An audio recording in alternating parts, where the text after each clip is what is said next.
Phil Andrew is a former FBI special agent with expertise in crisis negotiation, and he is joining us to continue this conversation tonight. Phil, always good to see you. I want to start with a soundbite that we have that folks haven't heard yet from one of the hostages in this situation. He spoke to Wolf Blitzer tonight. Let's listen, and then I'll get your response. In the last hour, half hour, he degraded, he devolved from being relatively calm to being very agitated, extremely agitated, to the point where it was concerned us that up until that point, we were very willing to wait for law enforcement to do their thing. At that point, we knew we had to get out. So, Phil, it seems as though he's talking about the suspect's behavior shifting. This was their opportunity to do something. Walk me through the shooter training, how it works, and how it played into the end that we saw here happen in Texas. Marnie, this is that gray area in the training that it's very catchy, the run, hide, fight.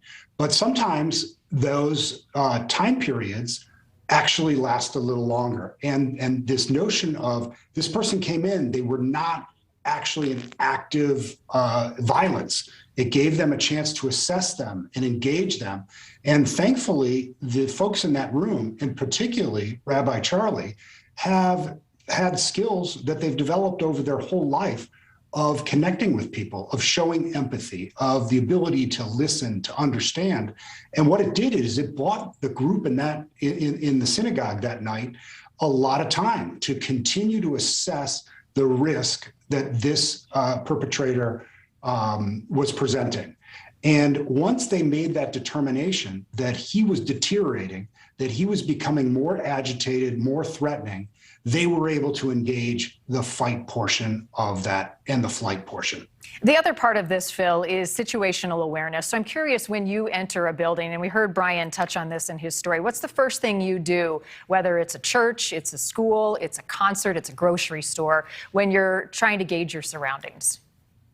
Well, I'm first looking at the people and making an assessment of, is this a crowded place? Who's here? Who can I rely on? Or do I have friendlies? Am I there with my family? Am I there with a trusted colleague? So what assets do you have? Second, the environment. What exits are available, what barriers, where could you hide, where could you secret, and how could you escape?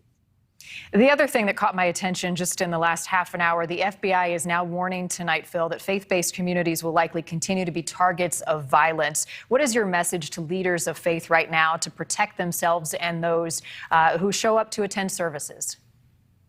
Well, first, you have to understand the risk. And for the vast majority of schools, faith-based organizations, the threat is often someone that is already known to them.